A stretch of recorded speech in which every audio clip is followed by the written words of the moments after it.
성경 말씀 보겠습니다. 마태복음 신약성경 마태복음 2장 1절부터 12절입니다. 신약성경 제일 처음에 있습니다. 신약적으로 제일 처음에 마태복음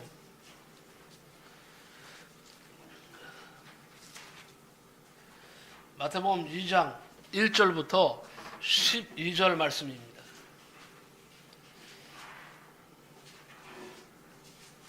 네, 마태복음 2장 1절부터 12절까지.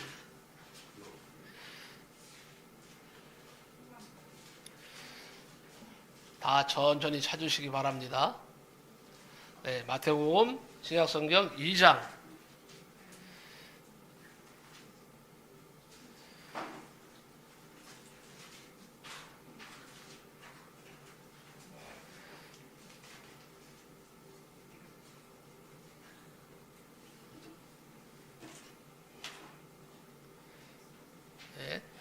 마태복음 2장 1절부터 12절입니다. 다 찾으신 줄 알고 교독을 하겠습니다. 제가 먼저 읽겠습니다. 헤롯 왕 때에 예수께서 유대 베들레헴에서 나심에 동방으로부터 박사들이 예루살렘에 이르러 말하되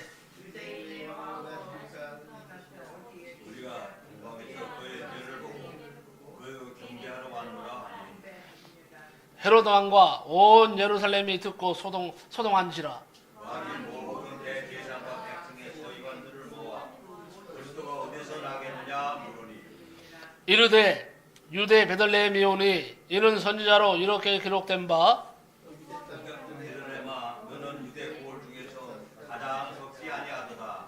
네게도 한 다스리는 자가 나와서 내 백성 이스라엘의 목자가 되리라 하였으니이다. 이에 헤롯이 가만히 박사들을 불러 별이 나타난 때를 자세히 묻고 네 이름을 원하며 이르되 가서 아기에게 대하여 자세히 알아보고 찾거든 내게 구하여 나도 가서 그에게 경배하게 하라. 박사들이 왕의 말을 듣고 갈새에 동방에서 보던 그 별이 문득 앞서 인도하여 가다가 아기 있는 곳 위에 머물러 서 있는지라. 그들이 별을 보고 매우 기뻐하고 기뻐하더라. 집에 들어가 아기와 그의 어머니 마리아가 함께 있는 것을 보고 엎드려 아기께 경배하고 보배압을 열어 황금과 유황과 몰약을 예물로 드리니라. 그들은 그의 헤어리기로 돌아가지 말라 지시함을 받아 다른 길로 고국에 돌아가니라. 아멘. 예. 저는 오늘 이 말씀을 가지고 여기에 지금 주보의 말씀이 잘못 나와서 좀 지워졌는데 생명의 말씀 쪽을 보시면 성경 그 다음에 제목이 잘 나와 있습니다. 그 옆에 생명의 말씀 쪽에 마태복음 2장 1절부터 12절 그 다음에 낙타가 오고 있다 제목을 그렇게 돼 있는데 오늘 말씀 제목은 낙타가 오고 있답니다. 낙타가 오고 있다. 예, 오늘 말씀은 흔히 생각하기에 성탄절에 아기 예수께 경배하는 데 쓰이는 생명의 말씀이다 이렇게만 생각하시는데 저는 그 말씀을 오늘은요 다른 각도에서 새 신년 감사 주일 예배를 맞이해서 메시지로 택했습니다. 옛날부터 부흥 강사 목사님들이 많이 외치던 메시지가 생각이 납니다. 성도들이여 영권, 인권, 물권을 받아 하나님의 일을 멋지게 하시기 바랍니다 하는 말을 어릴 때부터 많이 들었어요. 여러분도 아마 부흥 집회에 갔을 때에 영권을 받으라 하는 말씀을 들었을 거예요. 인권을 받으라 하는 말을 들었을 거예요. 물권을 받으라 하는 말씀을 들었을 겁니다. 아무쪼록 2025년 새해를 맞았습니다. 오늘이 첫 주고 이제 날로 치면 5일이 지나가고 있습니다. 더불어 오늘은 신년 감사 예배로 하나님께 영광을 돌리고 있습니다. 저는요 말씀을 준비하기 전에 지금으로부터 약 24년 전에 어떤 목사님이 전하신 말씀을 눈여겨보다가 깊이 감동을 받았습니다. 너무 감동을 받아서 제가 준비하던 말씀을 잠깐 뒤로 하고 이 말씀을 오늘 전해야 되겠다 하는 생각을 갖게 되었습니다. 제목부터가 아주 신선했어요. 낙타가 오고 있다. 낙타가 오고 있다. 그래서 오늘 이 말씀, 어른 목사님이 전하시는 말씀을 많이 인용을 할 겁니다. 제가 인용을 해서, 그리고 제가 전하고 싶은 말씀도 같이 하나로 묶어서 이렇게 말씀을 전하고자 하는 것입니다. 많은 은혜가 되시기 바랍니다.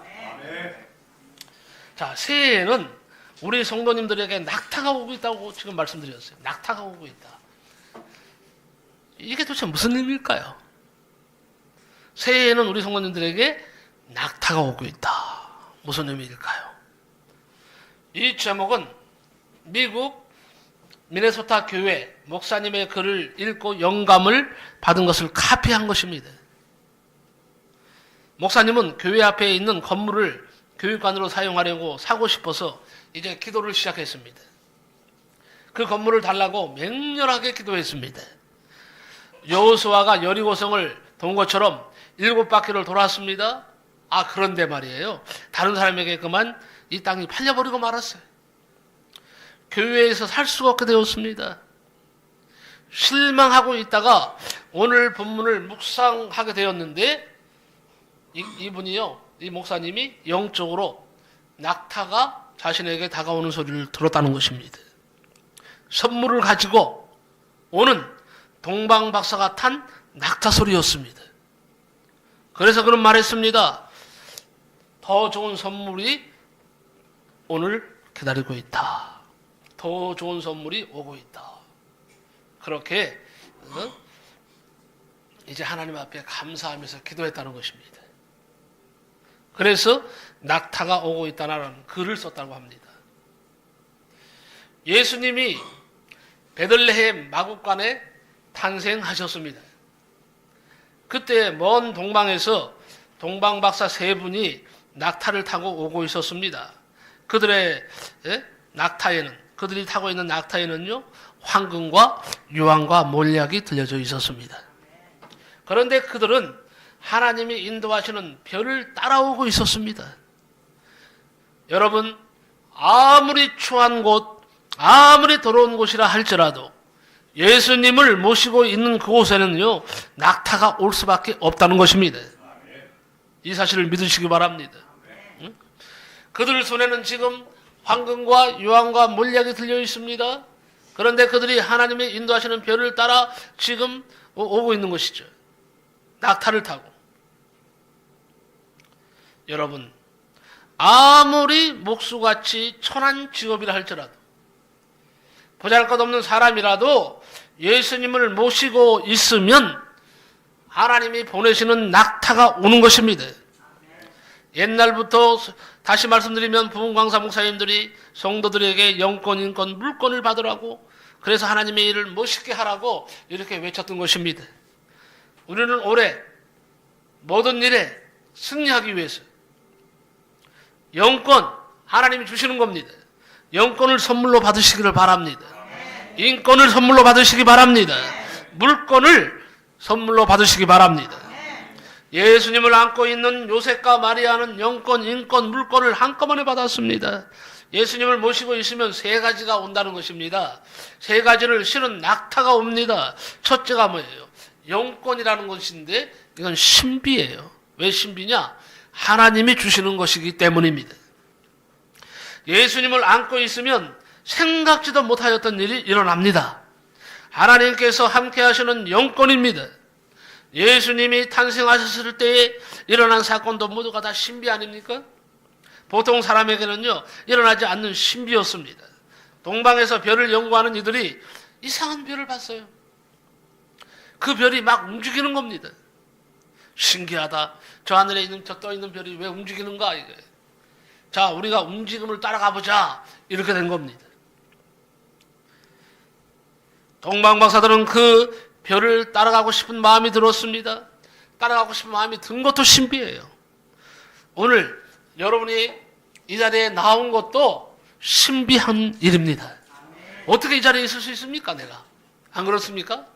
아니면 저 놀러 갈 수도 있고, 아니면 저 유흥업소에 갈 수도 있고, 아니면 뭐 사람들을 만나서 노닥거리면서 즐거워할 수도 있는데, 오늘 하나님의 뜻이 있어서 하나님께서 나의 발걸음을 이 자리에 나오게 하셔서 오늘 생명의 말씀을 듣게 하시는 줄로 믿습니다. 그렇기 때문에 오늘 말씀을 듣는 모든 자들은 하나님의 인도하심 따라 복을 받게 되어 있는 것입니다. 감사드리시기 바랍니다. 어느덧 먼 거리를 별을 따라서 움직였습니다. 동방에서요 예루살렘까지의 거리는요 엄청나게 먼 거리입니다. 여기서 말하는 동방은요 아시아 쪽을 말할 수가 있습니다. 아시아 쪽. 아시아 쪽에서 별을 연구하던 사람들이요 예루살렘까지 뭘 타고요? 나귀를 타고 아니 낙타를 타고 왔다는 것은요 이게 엄청난 사건입니다. 이 하나님의 인도하심 없이는 될 수 없는 일이에요. 그들은 계속 하늘에 떠 있는 별을 바라보면서 별이 인도하는 대로 그들이 왔더니 거기가 어디예요? 유대 베들레헴 마귀간 위에서 있는 데에서 별이 딱 멈추는 거예요. 아 여긴가 보다 하고 마귀관으로 들어가 봤더니 아니나 다를까 거기에 젊은 남녀 두 분이 말이에요 아기를 이제 구유에서 난 아기를 안고 있는 그런 모습을 보게 되는 것입니다. 그들은 생각을 했습니다. 비록 베들레헴까지의 먼 거리지만 별이 움직이는 것을 보면 특별한 사람이 태어날 것이라고 그들은 믿었습니다. 신비입니다. 그리고 예루살렘으로 와서 사람들에게 물었습니다. 유대인의 왕으로 나신 이가 어디 계시냐 이랬어요. 왜냐하면 그 당시에는요 별이 움직이고 별이요 인도하는 그곳에 왕이 난다는 그러한 학설이 있었습니다. 그래서 그들은 말을 했던 겁니다. 유대인의 왕으로 나신 이가 어디 계시냐? 그랬더니 소동이 일어났겠어요? 안 일어났겠어요? 큰 소동이 일어났어요. 유대인 사회에 그 당시에 왕이 있었거든요. 폭군이었지만은 황제가 있었어요. 왕이 있었어요. 그런데 이 사람이 느닷없이 나타나서 이 사람들 동방박사들이 하는 말이 유대인의 왕으로 나신 이가 어디 계시냐 그러니까 왕이 났다는 거예요. 그러면서 하는 말이 우리가 동방에서 그의 별을 보고 그에게 경배하기 위해서 왔노라 그랬어요. 여기서 관심을 집중시키는 한 말이 있습니다. 그의 별을 보고. 그의 별을 보고요. 별이 나타난 것을 예수님의 별이라고 믿고 그들은 따라온 것입니다. 이게 신비예요. 신비를 진하게 느낀 사람은요 마리아였을 것입니다. 절대로 남자 관계가 없었던 것을 마리아는 너무도 잘 알고 있었어요. 그런데 성령의 인도하심 따라 임신하고 잉태하고 분만한 것 자체가 신비입니다. 그러나 별을 따라 오다 보니까 이곳이고 그가 유대인의 왕이라고 하는 것이었습니다. 마리아는 말을 하지 않았어도 기절할 정도로 놀랐을 것입니다. 성령으로 잉태한 이 아이가 유대인의 왕이로구나 하고 생각할 수밖에 없었던 것이죠. 예수 그리스도를 안고 있는 사람에게는요 영권이 따릅니다. 신비가 따릅니다. 생각지도 못했던 일들이 일어납니다. 사람은 하지 못하지만 우리 하나님은 하실 수 있는 능력의 하나님이십니다. 여러분들이 지금 그 하나님을 믿고 있어요. 바라보고 있어요. 그 하나님을 향해서 나가고 있으니 하나님이 절대로 외면하지 않으실 것이다 하는 확신을 가지시고 믿음을 가지시고 하나님 앞에 나아가시기 바랍니다. 하나님을 모시고 있으면 신비가 따르는 거예요. 왜? 하나님이 함께 하시기 때문에. 안 되는 것 같아도 잘 됩니다. 넘어지는 것 같은데 축복이 있습니다. 망하는 것 같은데 일어납니다. 사망으로 우겨싸임을 당하는 것 같은데 쌓이지를 않습니다. 그래서 바울은 말합니다. 하나님을 사랑하는 자, 곧 그 뜻대로 부르심을 입은 자들에게는 모든 것이 합력하여 선을 이루느니라 그랬어요. 요나가 물고기 뱃속에 들어갔어요. 큰 물고기라고 되어 있는데 큰 물고기는요 우리가 상상할 때 고래라고 생각을 합니다. 저도 그렇게 생각을 합니다. 만약에 상어가 요나를 잡아먹었으면 막 씹어먹었을 거예요. 근데 삼켰다 그랬잖아요. 여러분 성경 문맥을 잘 보시면요, 꿀꺽 삼겼어요. 고래는요 작은 씹지 않습니다. 뭐든지 빨아들입니다. 그냥 삼켜버립니다. 그래서 이 큰 고기가 상어가 아니라 고래다, 이렇게 우리는 생각할 수밖에 없다는 것입니다. 물론 성경은 뭐예요? 큰 물고기로 되어 있습니다. 어떻든 우리는 오늘 큰 물고기 고래라고 생각합시다. 고래 뱃속에 사람이 들어갔다? 이것도 신비해요. 자, 사람이요 고래 뱃속에 들어가고 뭐 상어 뱃속에 들어가든 고래 뱃속에 들어가면 살 수 있을까요? 없어요. 숨을 못 쉬어요. 그런데 고래 뱃속에 들어가서 며칠을 있었습니까? 사흘을 있었어요. 그런데 안 죽었어요. 이건요 하나님의 특별하신 보살핌이 아니고는 불가능합니다. 하나님은 그렇게 보호하신 거예요. 죽은 것 같았는데 살아나서 복음을 전하는 능력 있는 선지자가 된 것입니다. 고래 뱃속에 들어가지 않았으면 그는 선지자가 될 수 없었을 것입니다. 요셉이 그렇습니다. 꿈쟁이라고 하는 요셉, 형들이 미워하여서 먼 나라로 인신매매 당했습니다. 형들이 팔아버렸어요. 아예 없어진 것 같았는데 나중에 국무총리가 되어 나타났습니다. 후에 온 가족을 살리는, 그리고 이스라엘을 살리는 사람이 되었습니다.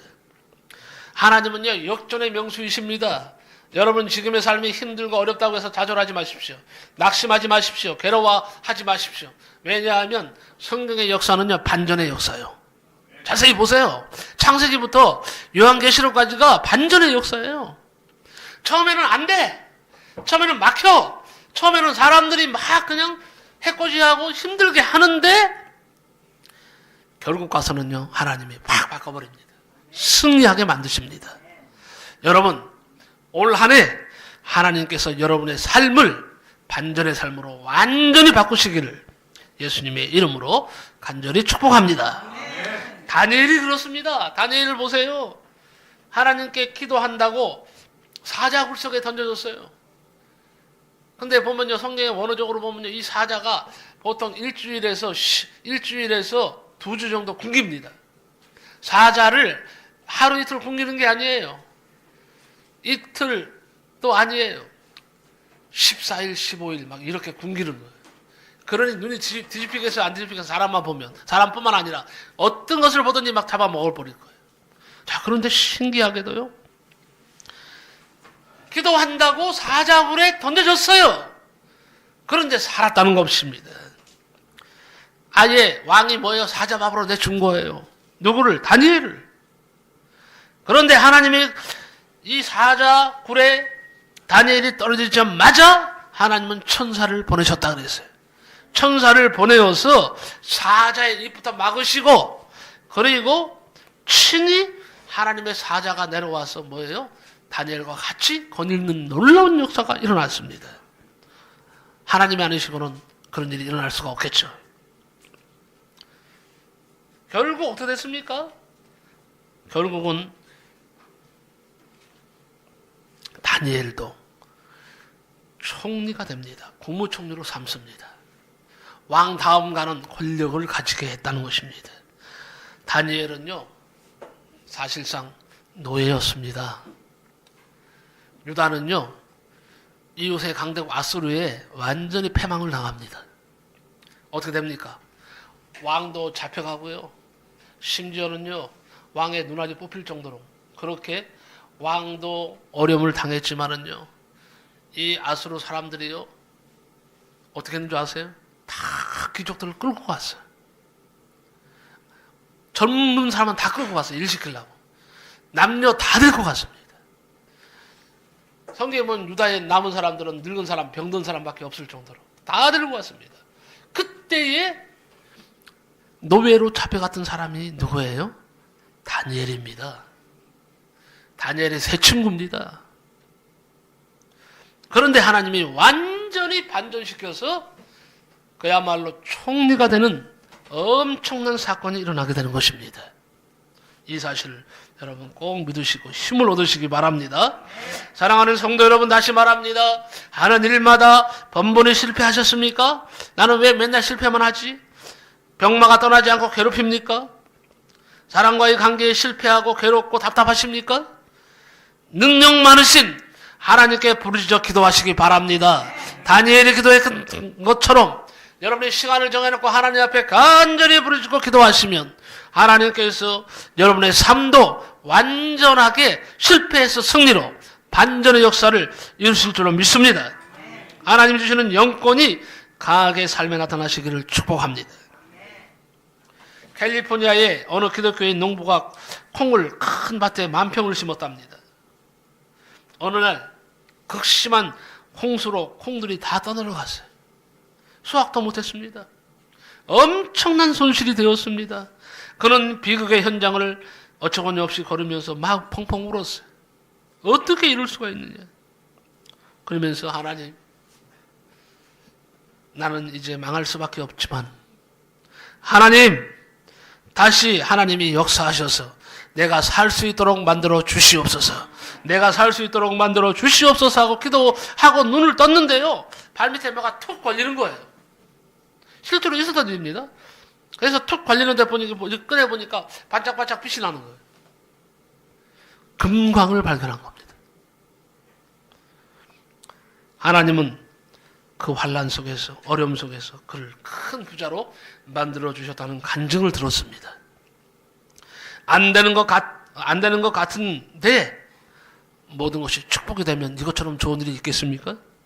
얼마나 좋겠습니까? 하나님을 모시고 살면 그런 신비가 따릅니다. 하나님이 함께 하시면 일이 아주 쉽게 풀릴 수밖에 없어요. 자, 솔로몬이 1,000번제를 드리고 그날 밤 이제 잠을 자는데 꿈에 하나님이 나타나셨어요. 솔로몬아, 내가 내게 무엇을 하여 주기를 원하느냐 하고 물으시는 거예요.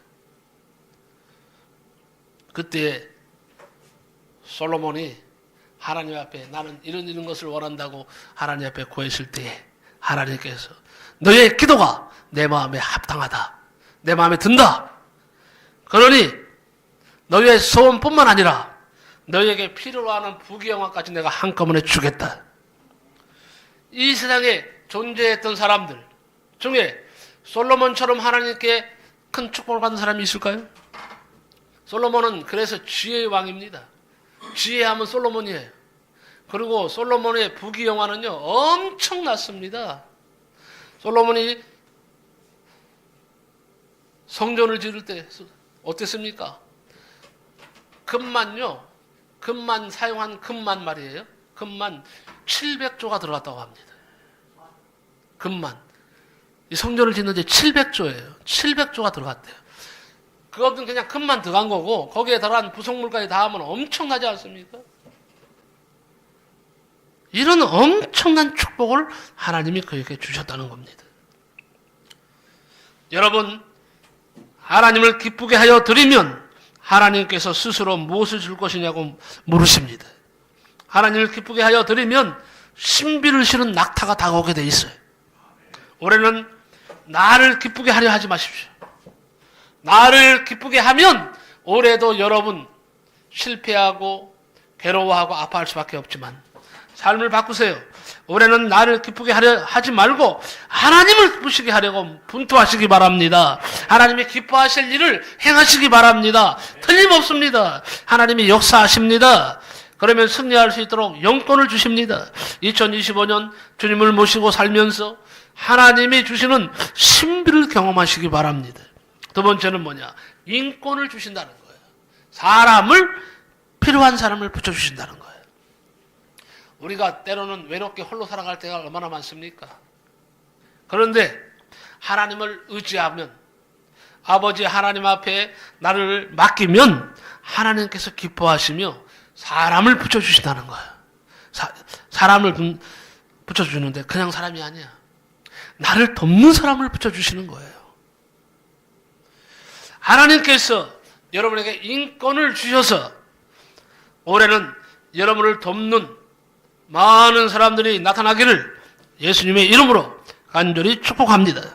예수님을 모시고 사는 사람에게는요 인권이 따른다고 했어요. 필요한 사람이 찾아오게 됩니다. 올해는 우리 교회에 필요한 사람이 많이 오게 하여 달라고 여러분 기도하시기 바랍니다. 작년까지 너무 작년에 힘들지 않았습니까? 뭐 이사를 간 성도들도 있고, 그리고 여러 가지로 또 어디 다른데 뭐 전사로 가기도 하고, 뭐 여러 가지로 막 어려움이 굉장히 많았어요. 하지만 2024년도는 역사의 대안길로 사라졌습니다. 이제 우리는 다시 소망을 가지고 기도해야 합니다. 인권을 달라고, 우리 교회에 필요한 사람을 달라고 간절히 기도하시기 바랍니다. 예수님을 안고 있는 요셉과 마리아에게 동방 먼 곳에서부터 새 박사가 찾아왔습니다. 빈손으로 온 것이 아니라 황금과 유황과 몰약을 가지고 왔습니다. 무슨 의미일까요? 예수님을 모신 마국간, 예수님을 모신 목수에게 동방박사 3명이 찾아온 것은 귀한 선물을 드리기 위함입니다. 3가지 공통된 특징이 있습니다. 이 3가지가 비싸다는 거예요. 두 번째는 아주 세상에서 귀한 것이라는 것입니다. 세 번째, 의미가 있는 예물이라는 것입니다. 어떤 의미가 있을까요? 잠시 살펴보면 황금의 의미가 뭐냐? 황금을 왜 드렸을까요? 당신은 왕이십니다. 유대인의 왕으로 나신 이가 누구냐고 그랬잖아요.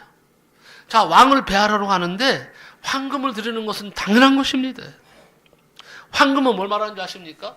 왕권을 말합니다. 우리나라 박물관을 가보아도 왕은요, 황금으로 왕관을 만들어 썼습니다. 황금 띠를 띠고 황금 그릇을 사용했습니다. 동방박사 중에 한 명이 아기 예수에게 황금을 선물 드린 것은 예수님은 우리의 왕이라고 하는 믿음의 고백이 들어있는 것입니다. 당시 역사가 세네카는요, 당시 중동에서는 이런 말이 있었다고 전해지고 있습니다. 황금을 가지지 않고는 왕을 만날 생각을 하지 말라. 왕을 만날 때에는 반드시 준비하여야 할 선물이 황금입니다.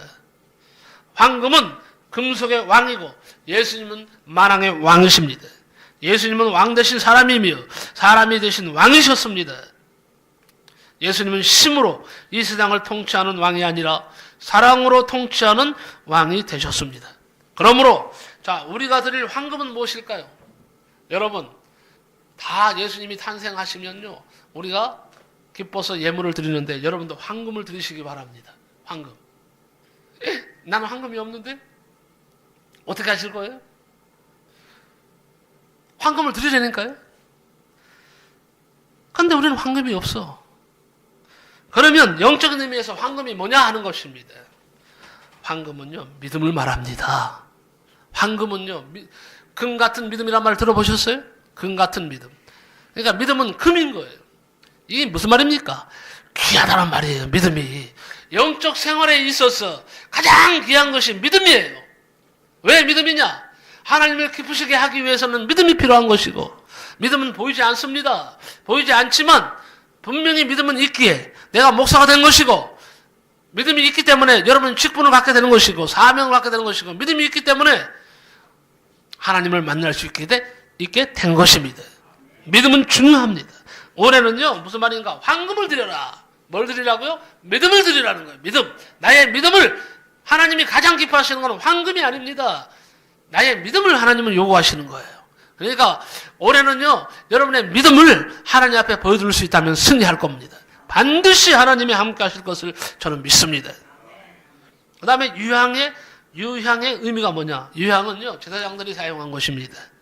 유향은 향기를 바라는 일종의 향수의 종류예요. 유향이라는 말만 들어도 향기가 납니다. 냄새나는 마국간에서 예수가 나셨기에 향수인 유향을 선물한 것은 아닙니다. 동방박사들은 배를 따라오기는 하였지만 마국간에서 예수님이 탄생하신 것까지는 몰랐을 것입니다. 유향은 가정에서는 온 가정을 향기롭게 하는 데 사용하였고, 성전에서는 제사 드리는 데 절대적으로 필요한 것이었습니다. 하나님께서는 예물을 드릴 때에, 하나님 앞에 번제물을 드릴 때라든지, 반드시 하나님 앞에 떡을 드린다든지 어떤 것을 드릴 때에 반드시 함께 유향을 곁들여 드리라고 하신 말씀이 있습니다. 자, 여러분, 청진기라고 하면 제일 먼저 생각나는 사람이 누굽니까? 청진기 하면 생각나는 사람? 의사. 망치하면 제일 먼저 떠오르는 사람이 뭐냐 이거예요. 목수. 맞습니다. 시멘트 하면 뭐예요? 건축가. 유향하면 제일 먼저 떠오르는 것이 제사장입니다. 자, 유향은 제사장이 사용하는 물건 중에서 가장 필요한 것입니다. 제사장은요, 라틴어로 폰티펙스라고 합니다. 폰티펙스라고 하는데 이는 뭐냐? 다리를 놓는 사람이에요. 인간과 하나님 사이에 중재 역할을 하고 다리를 놓는 사람이 누구냐? 제사장이에요. 자, 그렇다면 우리가 들어야 할 유향은 무엇일까요? 아름다운 행실입니다. 예수 믿는 사람이 정말 세상 사람들에게 욕을 왜 먹습니까? 많이 먹잖아요. 막 개독교 어쩌고저쩌고 하고 막 하는데 왜 우리가 욕을 먹죠? 빛과 소금이 못 되기 때문에 그런 거예요. 우리 누구를 탓할 수도 없어요. 행실이 그리스도를 믿는 예수를 믿는 우리들의 행실이 아름다우면 향기가 나면 세상 사람 우리를 깔보지 않습니다. 우리가 넘어질 수가 없는 거예요. 세상 사람들에게 천대받을 이유도 없어요. 오히려 나의 아름다운 행실, 나의 향기 때문에 그들은 예수를 믿는 역사가 일어나게 될 것입니다. 그런데 왜 우리는 이런 소리를 듣습니까? 야, 너같이 믿으면 예수 안 믿겠다. 이거는요, 나만 욕된 것이 아니라 누구도 욕된 거예요? 하나님까지 욕먹이는 거예요. 그래서 우리는 이 사실들을요, 뼈아프게 생각해야 됩니다. 아무쪼록 올해는요, 다른 어떤 것보다 유향을 하나님 앞에 드릴 수 있는 여러분의 삶이 되시기를 바랍니다. 유향은 뭐라 그랬어요? 올해는 아름다운 행실을 하나님 앞에 보인다면 틀림없이 하나님은 낙타를 통해서 참으로 우리에게 귀한 것들을 가득 실어서 보내주시는 줄로 믿습니다. 그리고 몰약이에요. 마지막으로 몰약은 메시아를 의미합니다. 몰약은 뭘까요? 사람이 죽었을 때 사용하는 거예요. 죽을 때, 장례 지낼 때 냄새 나지 않으라고. 몰약은요, 시스터스라고 하는 나무에서 나오는 진입니다. 아주 값진 기름이에요. 이스라엘 사람들은 제사장과 왕과 선지자들에게 머리에 기름을 부었습니다. 그때 붓는 기름을 관유라고 했는데, 관유를 만들 때에 몰약을 썼습니다. 향기가 굉장합니다. 이같이 값비싼 향을 만들 때 넣는 재료가 바로 몰약이에요. 그래서 솔로몬 왕의 침상에는요, 몰약을 뿌렸습니다. 예수님의 생애는요, 몰약으로 시작해서 몰약으로 끝났어요. 예수님이 돌아가셨을 때 아리마대 요셉이 무덤에 넣으면서 예수님에게 몰약을 발라드렸어요. 예수님이 죽으셨을 때에 마지막으로 받은 선물이 바로 몰약입니다. 예수님이 세상을 떠나자 니고데모가 몰약과 침향을 100건쯤 가지고 와서 예수님의 시체에 발랐다고 되어 있어요. 아주 귀한 사람의 침상에 뿌리고 정말 귀한 분의 몸에 바르고 하나님이 택하신 존귀한 자의 머리에 붓는 기름이 바로 몰약입니다. 자, 그러면 우리가 드려야 할 몰약은 무엇일까요? 이게 중요합니다. 우리가 이 비싼 몰약을 실제로 드릴 수는 없어요. 물론 여기 계신 분 가운데 아주 부자라면 뭐 가능도 하겠지만, 그러면 우리가 드려야 할 몰약은 뭐냐? 희생입니다. 희생. 몰약은 희생을 의미합니다. 올해도 아무쪼록 여러분의 몸과 마음을 들여서, 여러분의 영혼을 들여서 하나님의 일에 희생하시기 바랍니다.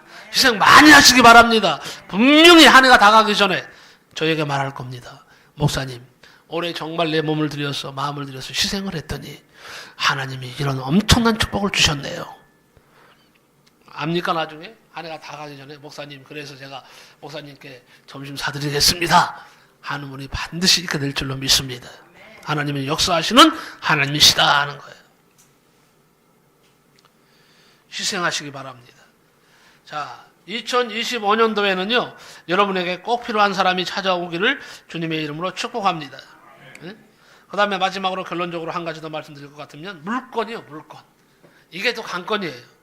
우리 성도들을 보니까 너무 가난하고 삶는 게 그냥 바듯해. 힘들어. 그래서 제가 항상 기도하는 첫 번째 기도 제목이 뭔지 아십니까? 우리 성도들을 오랫동안 가난하게 만들었던 이 가난마귀야, 나사렛 예수 이름으로 너는 저주받고 떠나갈지어다 하고 외치는 겁니다. 선포하는 겁니다. 두 가지예요. 우리 성도들은 다 지금 신음하고 병들어 있어요. 그것이 육신의 병이든 마음의 병이든 영혼의 병이든 병들어서 신음하고 있어요. 그러니까 이거 끊어버려야 돼. 하나님은 병을 주시는 하나님이 아니세요. 우리가 못되게 하시는 하나님이 아니세요. 그런데 우리는 계속 건강하지 못하고 건강의 축복, 강건함의 복을 받아야 되는데 건강하지 못해서 신음신음 앓고 있어요. 그러면 하나님 앞에 우리는 기도해야 돼. 여러분 기도하시기 바랍니다. 나를 괴롭히는 이 더럽고 악한 병마야. 외쳐야 돼요. 나를 힘들게 하고 어렵게 만드는 이 병마야. 나사렛 예수 이름으로 말하느니 너는 저주받고 떠나갈지어다. 나에게서 저주받고 떠나갈지어다 하고 외치십시오. 선포는 중요한 겁니다. 선포하면 하나님이 그대로 이루십니다. 물건도 마찬가지예요. 올해는 물질의 복을 많이 받으시기를 바랍니다. 그래서 여러분을 위해서도 마음껏 쓰시고 또 뭐예요? 하나님의 영광을 위해서도 많은 물질을 드릴 수 있는 그런 물질의 복이 올해 꼭 찾아오기를, 많아지기를 예수님의 이름으로 간절히 축복합니다. 결론적으로 말씀을 드리겠습니다. 나는 외치고 싶습니다. 새해 맞이해서 우리 성도들에게 하나님이 보내신 낙타가 오고 있다. 낙타가 오고 있다 하고 외치고 싶습니다. 잘 되는 사람을 보면 특징이 있어요. 하나님의 도우심이 있습니다.